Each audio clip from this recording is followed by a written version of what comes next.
If you're successful, remember that someone else gave you that idea that started you in the right direction. You're indebted until you help others just as you were helped.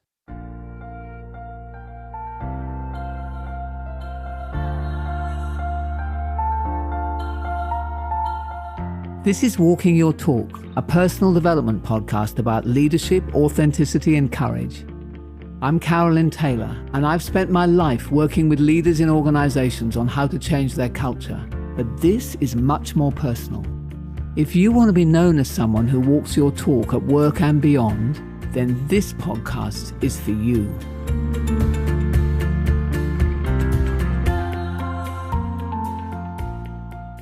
So that's a quote by Melinda Gates.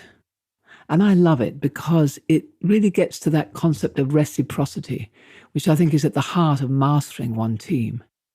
This episode is about generosity and what it actually requires on a day-to-day basis for you to start giving as much as you're receiving. The first thing to think about is that the majority of what you do will actually be coming from your own initiative. Because remember, by definition, one team thinking and one team actions are outside of the immediate day-to-day urgent stuff that your boss is likely to be focused on unless you have someone particularly exceptional. And so approaching and going into one team requires you to just essentially choose to do it. There is no shortcut to that piece. You definitely share an ideal or purpose or goal or brand name with colleagues or people somewhere, even though that may be vague. And what I find is that people who are really good at one team are very self-motivated in that direction. They get the helicopter view that I was talking about in the previous episode, which is the ability to rise up and therefore to see yourself as a part of a much broader community. And they have their desire to compete with their peers or to best them or to have some kind of one-upmanship going on pretty much under control. And then they make decisions to access and to work across boundaries. And then there is a common factor that I do observe, and that is generosity. I wish we heard this word more often in the workplace because it's so possible to achieve, and yet I rarely hear it expressed as a value. I'm trying to think about the last time I actually worked with a company who had generosity as one of their values. It starts, of course, of going into any situation, approaching any person, with holding that question, what can I offer? What do I have to give here? And then if you don't know, actually spending time to find that out. Imagine going to your IT department and asking them how you could help them. Most people spend their time complaining about what IT isn't giving us. Imagining offering up a part of your budget that was allocated to you to someone else who would have the opportunity to make a better use of it. Imagine talking to your head office when you're contemplating commissioning some project to find out whether someone else in the organization is already doing something similar so you can adopt that rather than reinventing the wheel. Reinventing the wheel and not invented here are really non-existent in a one-team environment. So why would you do that? Because of the generosity of spirit and because of that helicopter view you have where you can actually see that that approach actually is better for the good of the whole. And because you do start from the assumption that other people are trying their best and will do better with your help.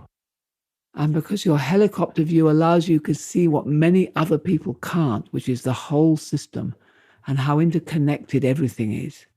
And that when you reach across the divide and make a difference by supporting someone else who isn't in your immediate network or some other group, different outcomes do start happening, not only for them, but also for you. So when your success is as important to me as mine is, then you will trust me. And once you trust me, all sorts of things start to happen between us. It's actually the genesis, I realize, of a new technology economy. It's based on generosity. You create a service that somebody else wants and you give it away, and later you work out how you can benefit from that, how you can monetize it and make money from it. I remember working in Google quite a long time back now, sort of about maybe 2007, 8 or something. Sheryl Sandberg was still there, and she had been brought in to monetize Google. That was the job. because they've created this whole thing. They've got it all up and running. They've got all of this loving search. And then they go, okay, how do we make money out of that? And if you do it well, what you find is that most people will support you to actually do that because the reciprocity is in place, because that to and fro of generosity then gets kicked off, but it gets kicked off by you starting it. Those who best use social media, I think, do the same thing. They support other people and encourage the work of others. And rather than seeing others as a threat, you start to see them as people who are working towards this common cause of some sort. I notice actually that some people are much more successful at influencing others in an organization, and almost always those people have that spirit of generosity. So the opportunities of one team, I think, are always there. The question is, are you a part of that network or not? Because there is a law of karma that exists here that ultimately comes back to you in some way, what you give out. I think that's what Melinda Gates really was getting at in the quote at the beginning of this. It's been a big lesson for me personally, actually. For example, I used to think of other people who were culture experts as a competitive threat. And I felt I had to prove that I was the best, that I was better than them. But when something shifted in me on this, I actually realized we had so much to learn from each other.